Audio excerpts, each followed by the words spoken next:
was a winner, bargains galore. That's right, you too can be the proud owner. The quality goes in before that name goes on.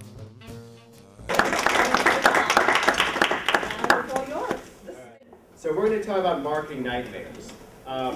You know, most of the programs probably focus on all the good stuff, how to make marketing happen, and success stories, but we think a lot of the lessons to make things succeed is found in the failures.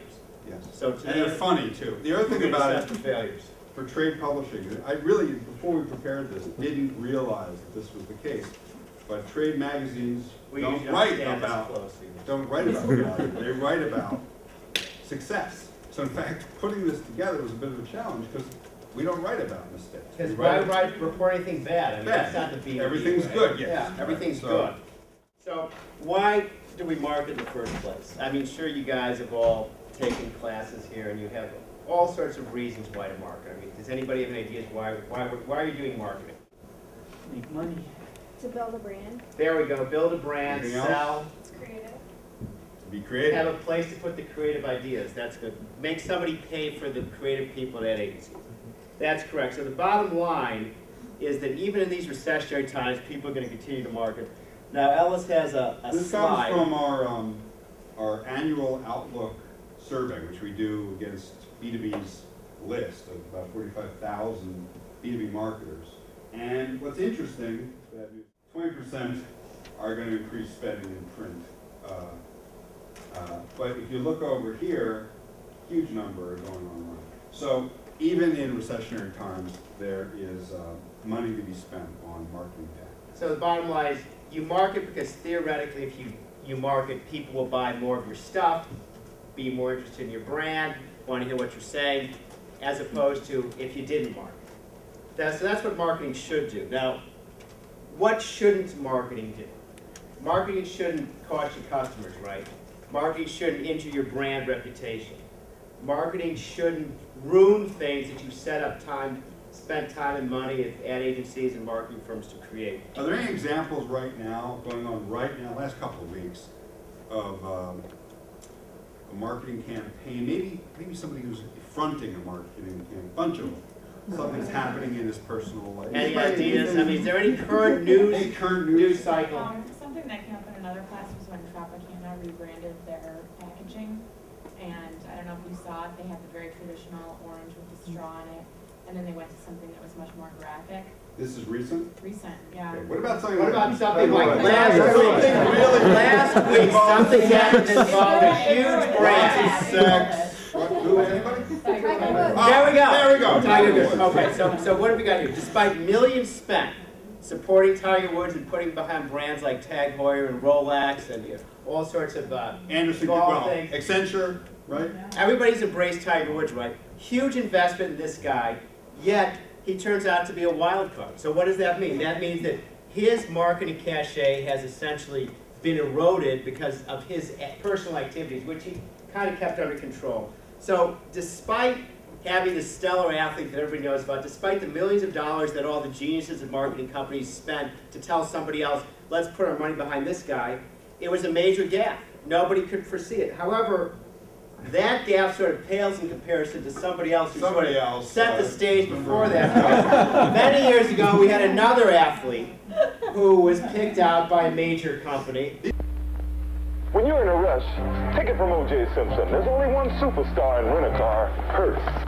Others claim to be fast, but nobody has more to do it faster. More pros to execute the toughest performance standards. More cars, more locations. First with every good idea to speed up service like the #1 club. Before you get there, your forms fill out, cars pre-assigned. Go, O.J., go! Rent a Ford fast from Hertz, the superstar in rent-a-car.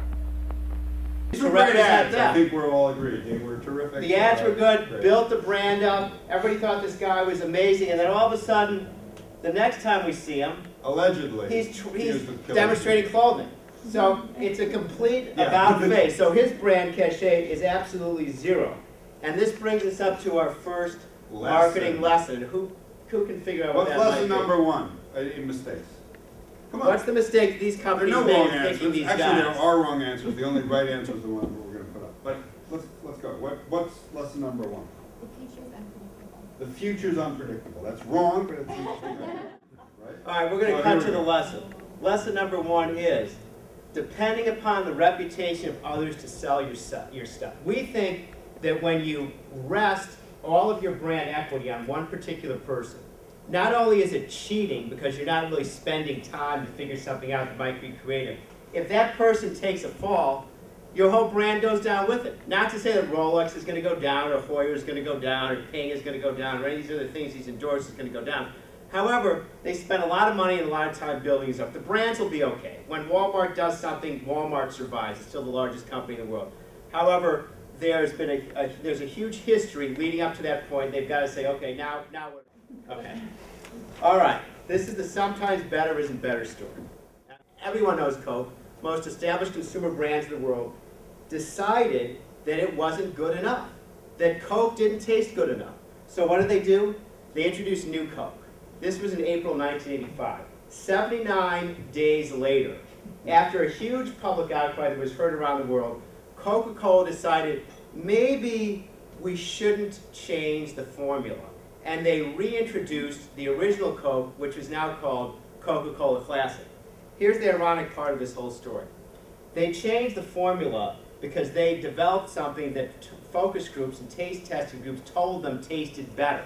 Now, despite the fact that people did agree it tasted better in blind taste tests, their brand equity and their perception in the marketplace was so strong that even a better product was a mistake because it eroded what they had spent, I don't know, 99 years already building up. And it changed the perception of this great product that all of a sudden it wasn't what we always liked.